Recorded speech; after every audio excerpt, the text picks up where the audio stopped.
What's up, YouTube? This is Too Raw for TV.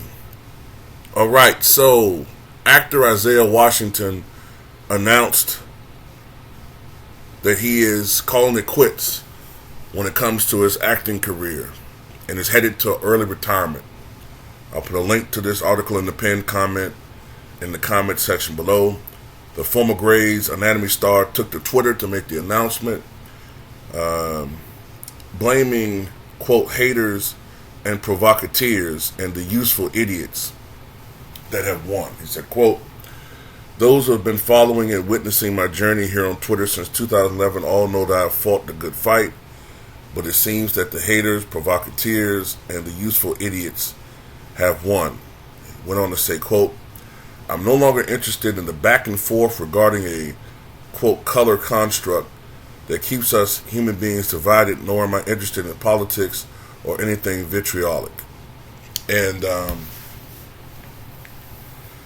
many of you may remember Isiah Washington from Grey's Anatomy in the mid-2000s. But he was fired from his role as Preston Burke after he made what was considered anti-homophobic remarks to his co-star T.R. Wright on the set. And since then, he's been a marked man in HOLLYWE1RD. All right. No one is condoning what he said, but it just seems that when it comes to certain people, there's no forgiveness. You know, no matter how much time has, gone by or elapsed, and you think wounds have healed and people are supposed to be forgiven. There's always the people who are always evoking Christ and Jesus and playing the superiority angle, but they never seem to forgive people. You notice that these alt-right, right-wing, they're not real Christians, man. They claim that, but they're not really Christians. They don't forgive when it looks like one of us, you know what I'm saying? When someone looks like one of us, and he's sort of been ostracized, and he still gets criticized for something that he did 16 years ago, and as a consequence, his career has stalled. So I guess he is taking an early retirement. I think he said his last film, unless he changes his mind, and I suspect that he will, his last film will be Corsicana, which is an upcoming film. And he says his future plans involve traveling the country, quote, before it falls into socialism and then communism. Now, that I have a little bit of an issue with, because you say you're not into politics and you're tired of that, but then you say the country's going to fall into socialism and communism, whatever.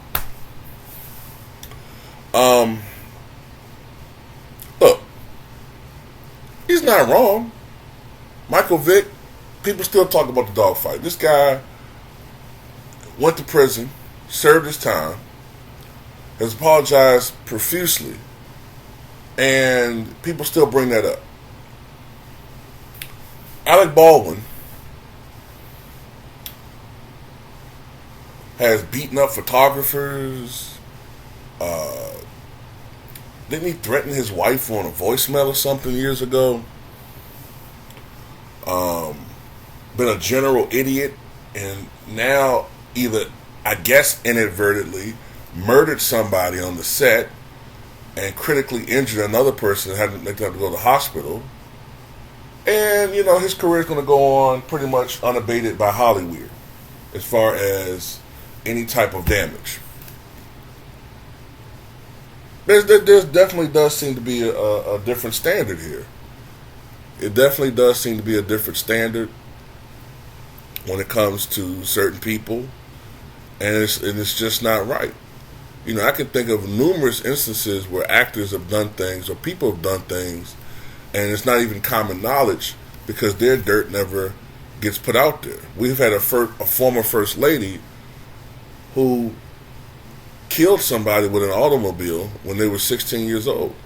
Now, let Michelle Obama had done that, and I promise you, that would be common knowledge. I know some people like, hey man, why don't you get off the race thing? Because I'm not. Because it's fucking true. All these right wing people on here that get to spew their crap. You know what I'm saying? Scott Adams get to spew his crap, and people say, oh well, he has a First Amendment right to say what he want to say. Well, I have a First Amendment right if you use an amendment improperly. So anyway, that's all I got to say about it, man. I hope, wish him the best. I suspect he'll be back in Hollywood. Maybe not.